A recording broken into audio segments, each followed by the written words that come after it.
¿Qué tal? Muy buenas tardes, ¿cómo están ustedes? Saludos desde la hermosa ciudad de Morelia, capital del estado de Michoacán. Mire usted, cuántos discursos plagados de mentiras, de engaños, discursos triunfalistas como si todo estuviera muy bien en este país.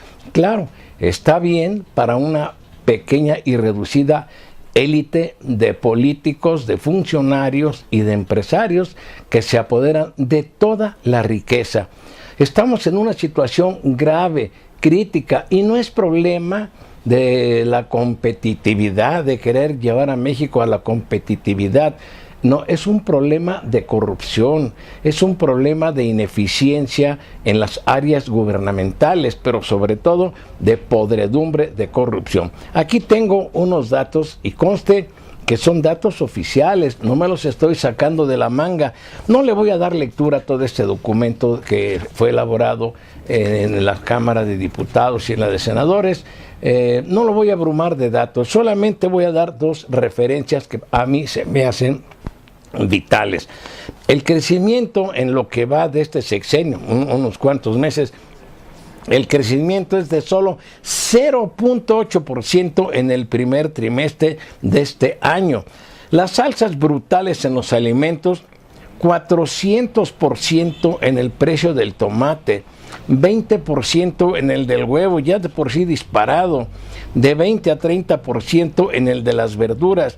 Los escandalosos e inexplicables gasolinazos evidencian que la carga de este fracaso la llevamos todos a cuestas, sobre todo ese 59.1% de la población que pertenece a los que el INEGI llama estratos bajos de la sociedad, es decir, los pobres entre los pobres. Esto es lo que nos dicen los gobernantes, esto es lo que nos dice el presidente de México. Nos pintan un panorama muy bonito, como si en México no hubiera problemas. Pero ahí están, tal parece que a veces algunos funcionarios del Poder Judicial se dedican a defender, a garantizar la impunidad de la clase política. Ahí está el caso de Raúl Salinas de Gortari, que ya ni siquiera quiero mencionar, ya hablé de él. El caso del señor Arturo Montiel, que jamás fue tocado, claro, pues es el tío del presidente de la República, de Mario Marín, de Ulises Ruiz, de Humberto Moreira. Todos ellos, quién sabe con cuánto dinero contribuyeron para la campaña del actual presidente, dinero que obtuvieron del saqueo que hicieron de las arcas públicas, de los préstamos bancarios. Al cabo, el pueblo somos los que vamos a pagar. Así es que no nos engañen, no crea usted que con una reforma, México no necesita de reformas energéticas ni reformas fiscales, únicamente que se aplique la ley, que se respete no solamente ese Estado de Derecho, sino la justicia tributaria, donde todos paguemos de acuerdo a nuestros ingresos y sobre todo la clase poderosa, la clase política, la alta clase empresarial, que son los que menos pagan en este país, y la carga impositiva va sobre las espaldas del pueblo en general. Ahora que se apruebe la reforma energética, no me queda duda, y que la riqueza o la renta petrolera, que le llaman más del 60%, se la van a llevar empresas extranjeras. ¿Y qué va a pasar? Pues que nos van a aumentar los impuestos para cubrir ese déficit que se va a dar en Petróleos Mexicanos y consecuentemente en la Secretaría de Hacienda. Así es que no nos engañen, por favor, no nos digan que nos llevan a la modernidad.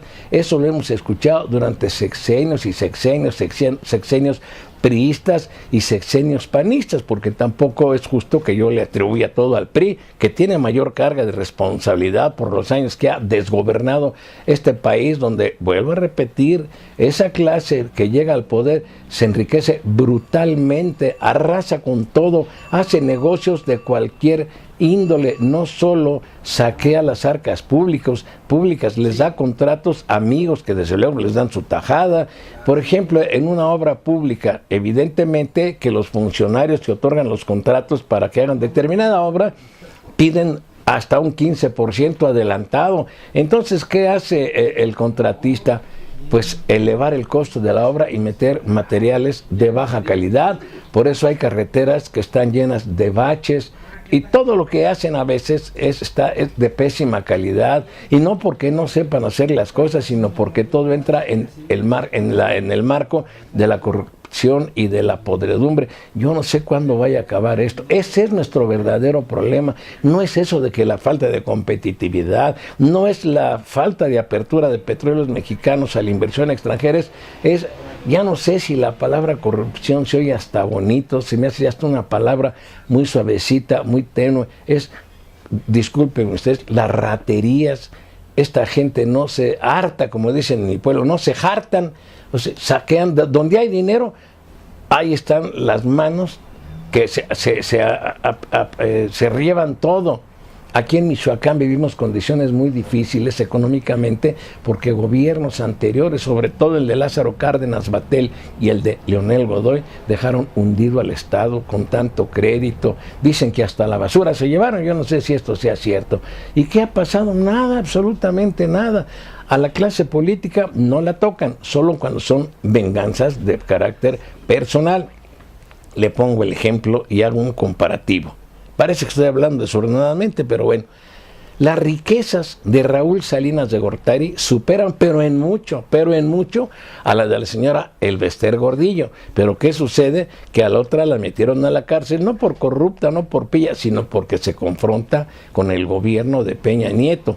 El otro que estuvo en la cárcel, pues no, ya le van a devolver sus bienes, ya el juez lo resolvió. Van a simular que se recurre la sentencia, ya le expliqué la grabación anterior, pero le van a regresar todo al señor, si no es que ya se lo regresaron, y va a quedar exonerado. ¿Qué resolución tan absurda?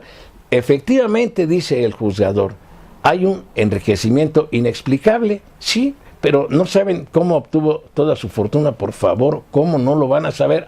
Pero no le hacen ningún cargo porque según no se le pudo acreditar que su fortuna provenga del erario público. Por favor, ¿de qué otro lado podría haberle llegado su fortuna a este señor? Ese sería mi comentario. No se deje engañar que con la apertura de Pemex a las empresas extranjeras va a bajar la gasolina. No va a bajar nada. Al revés, todo se va a seguir encareciendo. Y ya ni siquiera quiero hablar del limón, que no lo menciona en este trabajo, que el limón, ¿por qué se encareció tanto? Hasta hubo problemas de carácter internacional. Intervino el presidente del Banco de México, el señor Carsten, pidiéndole apoyo al ejército mexicano porque un limón que, por ejemplo, costaba 20 centavos, pues llegaba a los mercados a 8, 7, 9 pesos, no sé cómo se pagaba. ¿Por qué? Pues debido a los grupos de la delincuencia organizada que tenían tasado todo. Ese es mi comentario. Este país estamos así por la corrupción, no porque no hayamos entrado a la competitividad. Ese es mi comentario. Mire usted, continuando, me dice aquí mi amigo el abogado, ya ni quiero decir su nombre, ya lo tengo harto, y que vamos a grabar.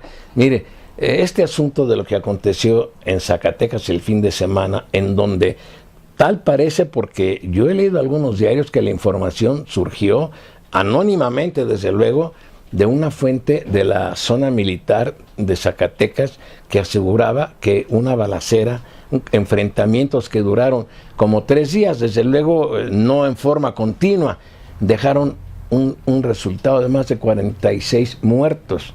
No sé si es enfrentamiento, porque volvemos a lo de siempre. La autoridad federal o estatal nos oculta todo. Nunca sabemos oficialmente cuál es la verdad. Claro, se habla de 46 muertos y el gobernador de Zacatecas reacciona y dice que eso no es cierto, pero lamentablemente para él y para nosotros, pues nadie le cree. No le creemos. Está como aquello que decían, ¿usted le cree a Madrazo? Pues no. Igual usted le cree al gobernador de Zacatecas cuando dice que no hubo los 46 muertos. Yo no sé si los hubo o no los hubo. El caso es que muchos diarios y en las redes sociales se documenta, se muestran fotografías y se dice que hubo aproximadamente 46 muertos este fin de semana en 3 poblaciones importantes del estado de Zacatecas. Yo no sé si fue enfrentamiento entre grupos delictivos o también enfrentamientos en donde tomaron parte fuerzas federales y estatales, porque repito a usted, están tan ya ni iría de baja credibilidad. No tienen credibilidad las informaciones que parten de instancias oficiales, llámesele federales o llámese gubernamentales. ¿Por qué? Porque ellos mismos han llegado a ese descrédito. La gente no les creemos. Yo, un servidor, yo no creo en la información oficial